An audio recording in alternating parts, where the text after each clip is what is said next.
This is the Secure Family Podcast. Welcome, friend. I'm Andy Murphy, the host and founder of The Secure Dad. This show is all about empowering parents to protect themselves and their family. I believe that security is the foundation of happiness, and I want your family to be safe and happy. The information that I share on this podcast is for general information purposes only. My goal is to empower you to make safer decisions for yourself and your family, because our safety is our own responsibility. Today, I want to talk about what we can do to prevent house fires and what you can do if you happen to smell smoke. All of that and more coming up on the Secure Family Podcast. A fire is a devastating and frightening event that could put our homes and our families in grave danger. Unfortunately, fires occur more often than most of us realize, with fire departments across the United States responding to a home fire every 88 seconds. This statistic alone highlights the importance of preparing and protecting our families against the threat of a fire. Today, we'll look into the steps that we can take to prevent a fire in your home and ensure that your family is ready to respond in the event of an emergency. One of the biggest misconceptions about fire is that it spreads at a slow, manageable pace. In reality, fire can spread incredibly quickly, often faster than you can run. This misconception comes from movies and TV shows where heroes run into burning homes and save people without being affected by heat and smoke. That is not the reality of fire. It is hot, it is nasty, and it is deadly. The first step in preventing a fire in your home is to be extra careful in the kitchen. The number one cause for home fires in the United States is unattended cooking. We've all been there. I know. I was there this morning making breakfast. I get it. With this in mind, it's crucial to keep an eye on what's going on in the kitchen, especially when children are present. If you have young children, you can try to get them to help you in the kitchen, which will give you a chance to supervise them while also keeping an eye on the stove.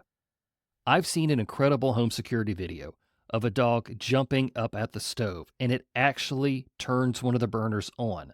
And while that is bad enough, stored on top of the stove is a bunch of Amazon boxes that went up in flames incredibly fast. Thankfully, the damage was minimal and the dog and his owners were not harmed. But please don't store anything on top of the stove, even for just a few minutes, because you never know what's going to happen. Another critical aspect of fire safety is ensuring that you have working smoke detectors in your home. Smoke detectors can be the only warning that you'll receive when you're asleep, so it's crucial that they are in working order. Make sure that you have smoke detectors in your kitchen, hallways near bedrooms, the basement, the attic, and in each bedroom at a minimum. Additionally, it's important to note that not everyone in your home may be able to hear the smoke detector and wake up, and this is especially true with young children. A study in the UK found that 80% of children between the ages of 2 and 13 do not respond to smoke alarms while sleeping. That may sound crazy to you and me, but their brains don't perceive it as a threat warning. That's something that you apparently get as you were older and take more responsibility. It's crazy, but it's true. With this in mind, it's crucial to have an adult in charge of retrieving any children who might not wake up when the smoke detector sounds. So you need to have a plan on getting each of your small children out of the house in the event of a fire. Of course, you want to have a family fire escape plan. The essential elements of a plan is to know where all the exits are in your home. This can be your front door, out the back, or even out of a first floor window. If you have small children or older adults in the home, make sure that somebody's assigned to help get those people out.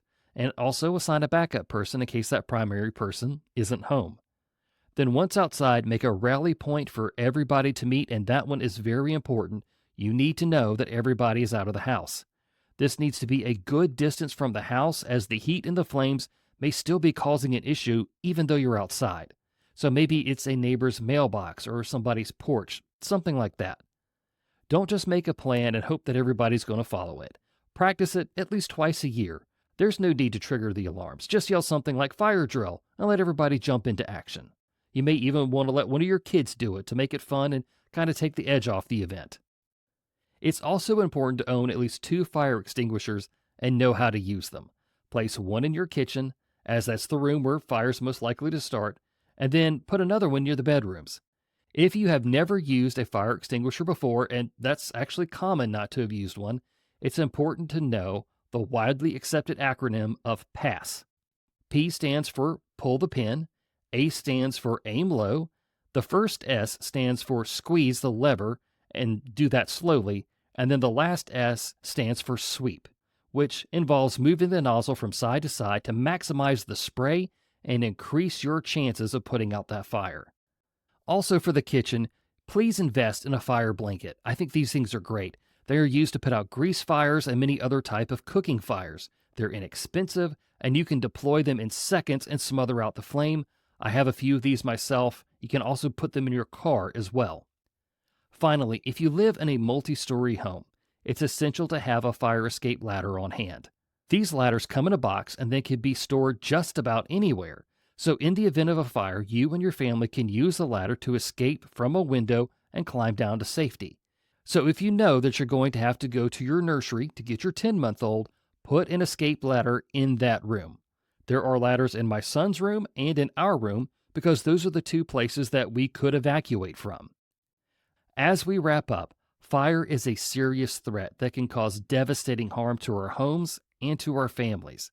By being mindful of the risk, having working smoke detectors, owning fire extinguishers, and having a fire escape plan in place, we can protect our families and ensure that they'll be ready to respond in the event of a fire. Planning ahead and being prepared can make all the difference in the world when it comes to fire safety. If you'd like to hear more about fire safety, please check out my conversation with Jason Patton of the Fire Department Chronicles. You know, the firefighter who makes the funny videos on TikTok.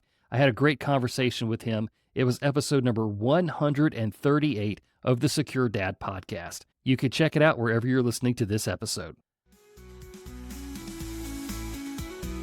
Well, that's everything that I have for today's show. Thank you, friend, for listening. Take back your privacy and personal data with help from Delete Me. Get 20% off a privacy plan when using the code DAD at checkout.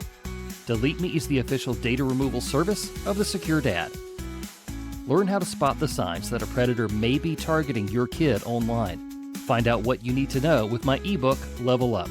I'll show you how to create a safer online gaming experience in your home. Get your copy today at the link in the show notes. If you'd like to know more about the Secure Dad, join me on Instagram and TikTok. My username for both platforms is The Secure Dad. And of course, my website is available all the time at thesecuredad.com. I'm Andy Murphy reminding you that our safety is our own responsibility.